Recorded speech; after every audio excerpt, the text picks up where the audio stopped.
Dans ce cours, nous allons voir comment insérer et personnaliser un WordArt sous Word 2011 avec un Mac.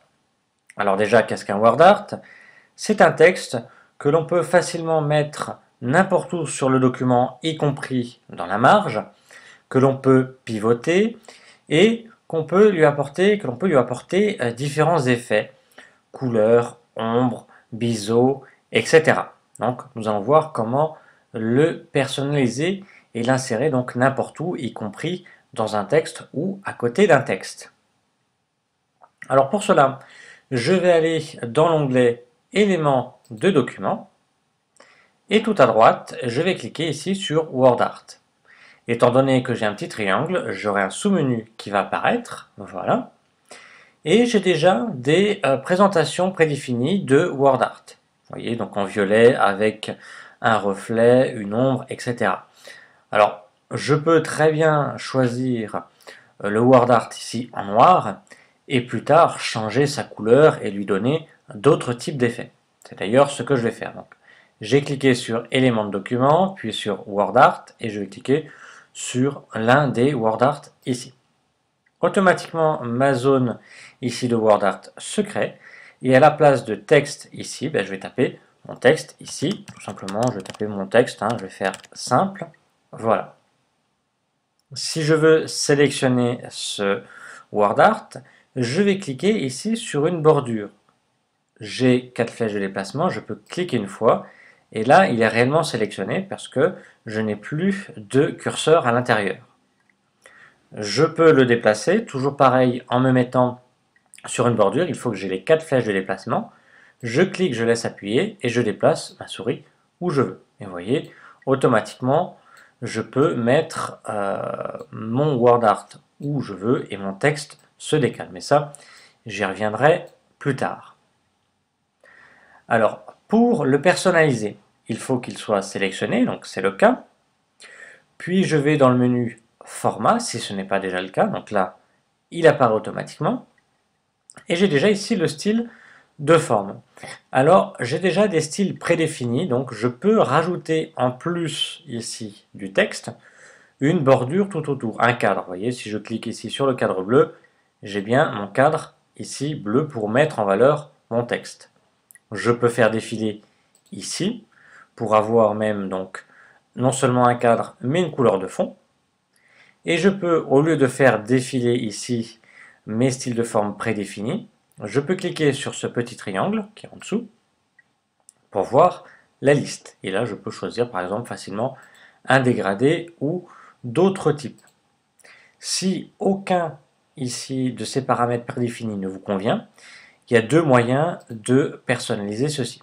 Soit vous allez dans Autre option et vous modifiez ici tous les paramètres, à savoir ici pour le remplissage, vous avez une couleur pleine, donc là vous choisissez la couleur, ou si vous voulez un dégradé, donc là vous choisissez la couleur première du dégradé, par exemple ici du rouge, vous cliquez ici sur la couleur de fin de dégradé, et vous choisissez par exemple du orange clair.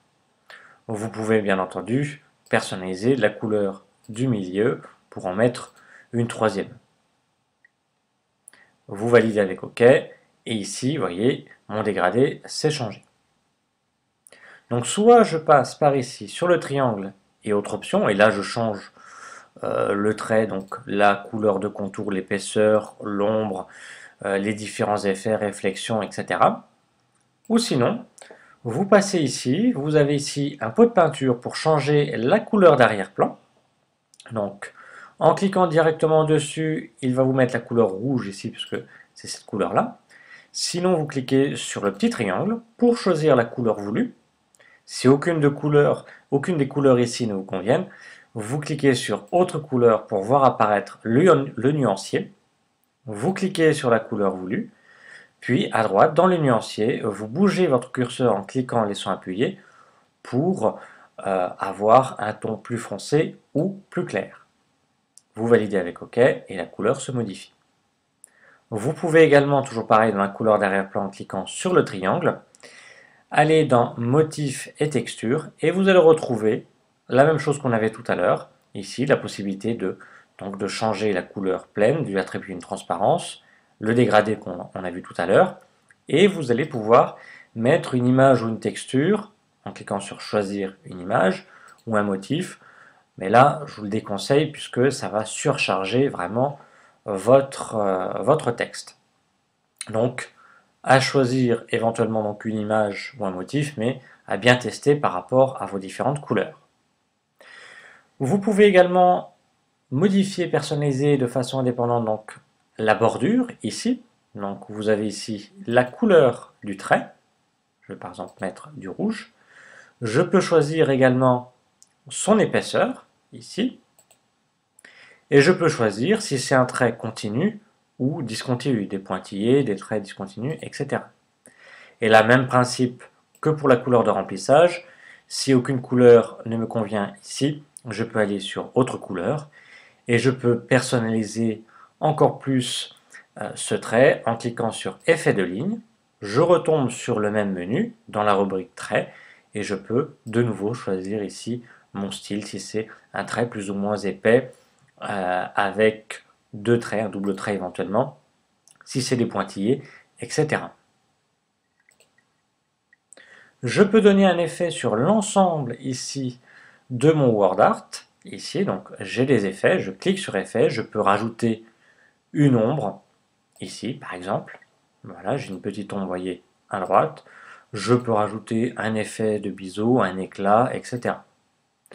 Si je veux le retirer, si je veux retirer mon ombre, admettons, ben je reviens dans effet, je reviens sur ombre, et tout en bas, je vais cliquer sur aucune ombre. Je peux jouer sur sa transparence, donc on l'avait vu tout à l'heure ici avec ce petit curseur. Je peux jouer sur le contenu de mon texte, donc mon WordArt proprement parlé. Ici, je vais retrouver, quand je vais cliquer sur style rapide, je vais retrouver mes styles qu'on m'avait proposés au tout début quand j'avais inséré mon WordArt. Souvenez-vous, j'avais choisi celui-ci. Je vais prendre par exemple celui-là. Donc vous voyez, suivant le fond et le texte, eh bien, il ne sera pas forcément très lisible. Donc, soit vous choisissez ici un effet, enfin, un texte déjà pré-personnalisé, ou soit vous le personnalisez vous-même avec ici le A en cliquant sur le petit triangle, la possibilité de changer la couleur du texte en lui-même.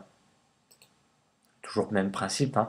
Si aucune des couleurs ne vous conviennent, vous cliquez sur autre couleur, ça vous fait apparaître le nuancier. Ne vous inquiétez pas, si vous avez un disque noir, en cliquant dessus et en cliquant ici sur le nuancier à droite, vous retrouvez l'ensemble de vos couleurs. Vous pouvez donc là modifier la couleur du texte, donc de remplissage du texte, et ici la couleur de bordure du texte, c'est-à-dire qu'il va créer un contour sur chaque lettre de la couleur voulue. Je vais la mettre par exemple ici en rouge, hop, et je peux changer là aussi son épaisseur. Je peux lui dire si c'est un trait continu, discontinu. Je peux toujours pareil lui donner un effet. Je vais retrouver ici un menu similaire à ce qu'on avait tout à l'heure. Donc vous voyez qu'on peut déjà vraiment paramétrer, personnaliser notre WordArt. Donc attention à ne pas en abuser puisque sinon votre texte va devenir illisible. Vous pouvez mettre des effets sur votre texte en lui-même. Donc comme pour l'ensemble du WordArt, on peut mettre un effet sur le texte en lui-même, une ombre, un reflet, etc. Je peux ici changer son orientation, ici, pour le mettre à la verticale ou à l'horizontale, d'un sens ou d'un autre. Je peux ici modifier son alignement vertical, ici. Alors ça, c'est si ma zone de texte était plus grande. Donc pour agrandir au passage une zone de texte, il faut qu'elle soit sélectionnée. Je me place sur un rond, je clique, je laisse appuyer et je déplace ma souris.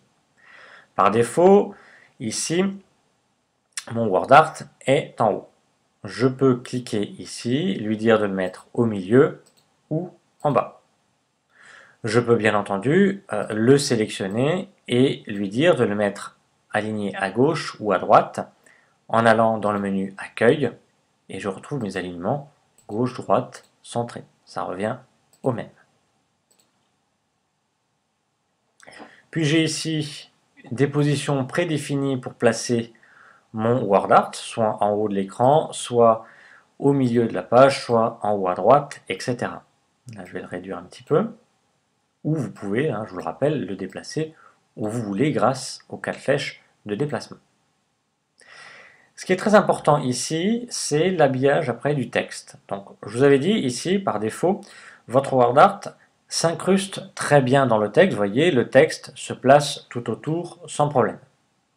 Mais vous pouvez modifier ici l'habillage du texte en le mettant, par exemple, en mettant le WordArt derrière le texte ou en le mettant devant, etc. Ou choisissez donc rapprocher ou carré, donc là le texte va se mettre tout autour et automatiquement vous avez, vous voyez, une marge, un espace entre mon WordArt et le texte. Et bien cette marge-là, cet espace, vous pouvez modifier ici, donc en allant dans Autre option de disposition, modifier tous ces paramètres.